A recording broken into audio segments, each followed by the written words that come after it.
গত বছরের 5ই আগস্টের পর থেকে ভারত ও বাংলাদেশের সম্পর্ক একটা রোলার কোস্টার রাইডের মধ্য দিয়ে যাচ্ছে। সবশেষ ওসমান হাদির উপর হামলা এবং তার মৃত্যুকে ঘিরে বাংলাদেশে ভারত বিরোধী প্রচার দেখা যাচ্ছে। এমন প্রেক্ষাপটে ভারতের লোকসভায় দেশটির পররাষ্ট্র বিষয়ক সংসদীয় স্থায়ী কমিটির এক বিস্ফোরক রিপোর্ট জমা পড়েছে।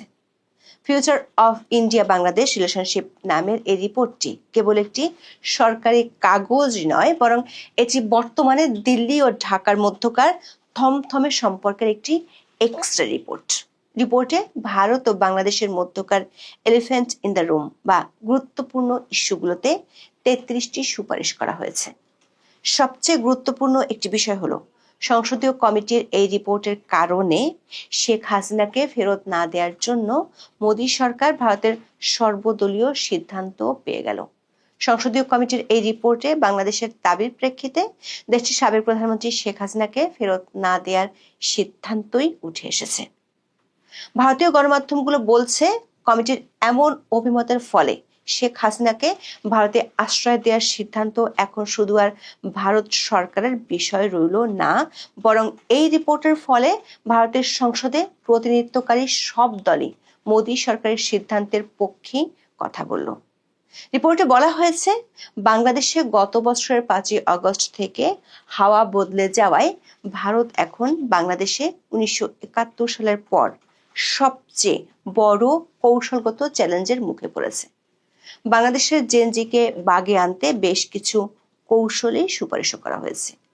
আর এই হাওয়া বদলের কারণে ভারত ও বাংলাদেশের সম্পর্কের মাঝখানে এখন তৃতীয় এবং চতুর্থ পক্ষ হিসেবে হাজির হয়েছে পাকিস্তান ও চীন।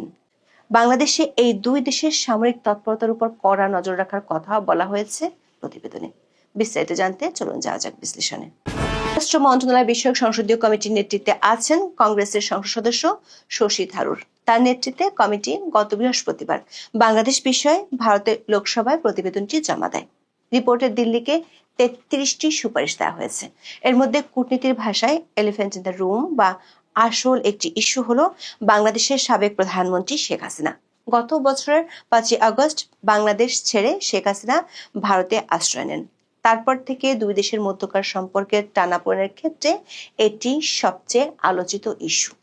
বাংলাদেশের পক্ষ থেকে শেখ হাসিনাকে ফেরত চেয়ে 2 দফা নোট ভার্বাল দেওয়া হয়েছে। তবে বাংলাদেশের পররাষ্ট্র মন্ত্রণালয়ের ভাষ্য হলো, এখনো পর্যন্ত ভারতের পক্ষ থেকে তেমন কোনো সন্তোষজনক আনুষ্ঠানিক জবাব বাংলাদেশ পায়নি। এমন প্রেক্ষাপটে ভারতীয় সংসদীয় কমিটির রিপোর্টটি শেখ হাসিনা সম্পর্কে কি বলছে তা বেশ গুরুত্বপূর্ণ। এই প্রতিবেদনটি পড়লে মনে হবে ভারত তাকে ফেরত দেওয়ার চেয়ে বরং সভ্যতাগত মূল্যবোধ নিয়ে বেশি চিন্তিত। ভারতীয় গণমাধ্যমগুলো বলছে, শেখ হাসিনাকে ভারতে আশ্রয় দেওয়ার সিদ্ধান্তে ফের সিলমোহর দিল এই কমিটি। শেখ হাসিনাকে ভারতে আশ্রয় দেওয়ার সিদ্ধান্তে প্রথমে দেশটির সংসদ, তারপর পররাষ্ট্র মন্ত্রণালয়ের সংসদীয় কমিটি আগেই সায় দিয়েছিল। কিন্তু নতুন বাস্তবতায় বৃহস্পতিবার সংসদীয় কমিটি আবারও ভারত সরকারের সিদ্ধান্তকে সমর্থন করেছে। প্রতিবেদনে বলা হয়েছে, শেখ হাসিনাকে আশ্রয় দেওয়াটা ভারতের সভ্যতাগত আদর্শ এবং মানবিক ঐতিহ্যের অংশ। তার মানে হলো, মেহমানকে বিপদকালে দরজা দেখিয়ে বের করে দেয়া ভারতের সংস্কৃতিতে নেই। এমনকি শশী থারুর শেখ হাসিনার মৃত্যুদণ্ড হওয়ার বিষয়টিকে অত্যন্ত উদ্বেগজনক এবং অপ্রীতিকর বলে মন্তব্য করেছেন। দ্য ওয়ালের খবরে বলা হয়েছে, সংসদীয় কমিটির এই অভিমত শেখ হাসিনা এবং আওয়ামী লীগের জন্য বাড়তি স্বস্তির কারণ বলে মনে করছে ওয়াকিবহল মহল। গত মাসে শেখ হাসিনাকে বাংলাদেশের ট্রাইব্যুনাল মৃত্যুদণ্ড দেওয়ার পর বাংলাদেশের অন্তর্বর্তী সরকার সাবেক প্রধানমন্ত্রীকে ফেরত পাঠানোর জন্য বারে বারে তাগাদা দিচ্ছে। বাংলাদেশ সরকারের পাঠানো কূটনৈতিক চিঠির প্রাপ্তি স্বীকার করলেও ভারত এখনো পর্যন্ত এর জবাব দেয়নি। এর মধ্যে ভারতের পররাষ্ট্রমন্ত্রী এস জয়শঙ্কর দিল্লিতে এক অনুষ্ঠানে শেখ হাসিনাকে ফেরত দেওয়ার প্রসঙ্গে ভারত সরকার অবস্থান স্পষ্ট করেন। তিনি বলেন, বাংলাদেশের সাবেক প্রধানমন্ত্রী কবে দেশে ফিরবেন সেটা তার একক সিদ্ধান্ত। ভারত সরকার এই ব্যাপারে কোনো সিদ্ধান্ত নেবে না। বিদেশমন্ত্রীর এই বক্তব্যে স্পষ্ট হয়ে গিয়েছিল, শেখ হাসিনাকে ফেরাতে কোনোভাবেই রাজি নয় ভারত সরকার। তবে ভারতীয় গণমাধ্যমগুলো বলছে, দেশটির পররাষ্ট্র মন্ত্রণালয়ের সংসদীয় কমিটির সিদ্ধান্তের গুরুত্ব ও তাৎপর্য অনেক বেশি। কমিটির অভিমতের ফলে শেখ হাসিনাকে ভারতে আশ্রয় দেওয়ার সিদ্ধান্ত এখন শুধু আর ভারত সরকারের বিষয় রইল না, প্রথম সারির সব দল কার্যত আওয়ামী লীগ নেত্রীকে আশ্রয় দেওয়ার সিদ্ধান্তে ফের সিলমোহর দিল। গত বছরের 5ই আগস্ট সাবেক প্রধানমন্ত্রী শেখ হাসিনা ভারতে যাওয়ার পরদিন সর্বদলীয় বৈঠকে ভারত সরকারের তরফে বাংলাদেশের পরিস্থিতি এবং শেখ হাসিনার দেশ ত্যাগের কারণ ব্যাখ্যা করা হয়। সেই বৈঠকেই সব দল বাংলাদেশের সাবেক প্রধানমন্ত্রীকে আশ্রয় দেওয়ার সরকারি সিদ্ধান্তে সিলমোহর দেয়। বিদেশ সচিব বিক্রম মিশ্রি অবশ্য কমিটিকে বলেছেন, শেখ হাসিনা ভারতের মাটি ব্যবহার করে কোনো রাজনৈতিক কর্মকাণ্ড করছেন না। যদিও শেখ হাসিনা মাঝে মাঝে তার পার্সোনাল ডিভাইস দিয়ে অডিও বার্তা ছাড়ছেন, দিল্লি বলছে সেটা তাদের অনুমোদিত নয়। মোদ্দা কথা হলো, বর্তমান প্রেক্ষাপটে তাকে ফেরত দেওয়ার কোনো ইঙ্গিত এই প্রতিবেদনে নেই। ভারতীয় সংসদীয় কমিটি তাদের রিপোর্টে বাংলাদেশের বর্তমান পরিস্থিতি কমপ্লেক্স অ্যান্ড ইভলভিং অর্থাৎ জটিল এবং বিবর্তিত বলে মন্তব্য করেছে। বাংলাদেশের সংখ্যালঘুদের উপর আক্রমণের বিষয়ে ভারত সরকার উদ্বিগ্ন বলে জানানো হয়েছে। শশী থারুর প্রতিবেদনের শুরুতেই ভারত এক বিশাল বড় স্টেটমেন্ট দিয়েছে। তারা বলছে, ভারত এখন বাংলাদেশে 1971 সালের পর সবচেয়ে বড় কৌশলগত চ্যালেঞ্জের মুখে দাঁড়িয়ে আছে। মজার ব্যাপার হলো, রিপোর্টে 1971 এবং 2025-এর মধ্যে একটা দারুণ তুলনা টানা হয়েছে। সংসদীয় কমিটি বলছে, 1971 সালে চ্যালেঞ্জ ছিল অস্তিত্ব রক্ষার, একটা নতুন জাতির জন্মের মানবিক সংকট, কিন্তু 2025-এর সংকটটা আরো সূক্ষ্ম এবং সম্ভবত আরো গভীর। তারা একে বলছেন প্রজন্মগত বিচ্ছিন্নতা বা জেনারেশনাল ডিসকন্টিনিউটি। সোজা বাংলায় বাংলাদেশের নতুন প্রজন্ম বা জেনজির সাথে দিল্লির একটা বড় গ্যাপ তৈরি হয়েছে। রিপোর্টে একটি সতর্ক বার্তা দেওয়া হয়েছে, যা বেশ কড়া। যদি ভারত এখনই তাদের নীতি পুনর্মূল্যায়ন না করে, তবে তারা ঢাকাতে কোনো যুদ্ধ ছাড়াই স্রেফ অপ্রাসঙ্গিক হয়ে যাওয়ার ঝুঁকিতে পড়তে পারে। রিপোর্টে ডিজিটাল যুগের রাজনীতিকেও গুরুত্ব দেওয়া হয়েছে।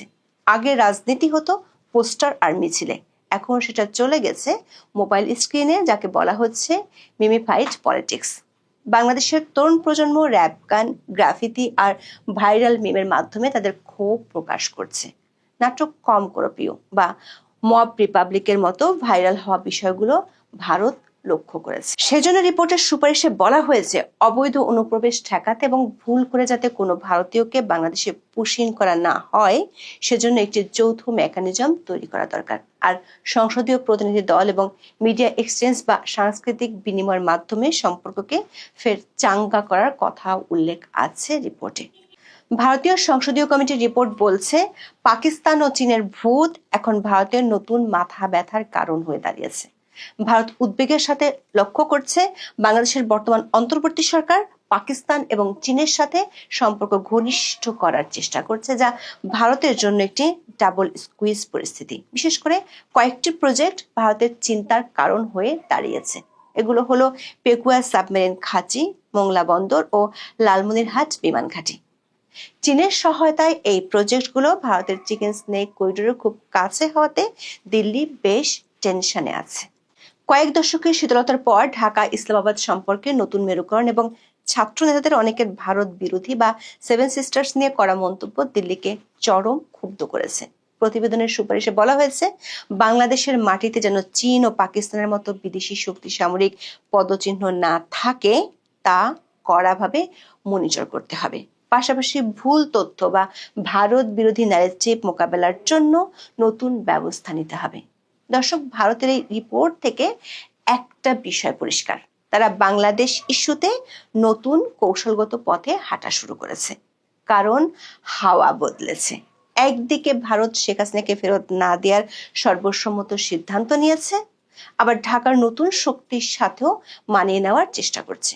সম্পর্কের এই ঘোলাটে পানিতে পাকিস্তান ও চীন তাদের বড় বড় জাল ফেলছে, যা দেখে দিল্লির টেনশন বাড়ছে।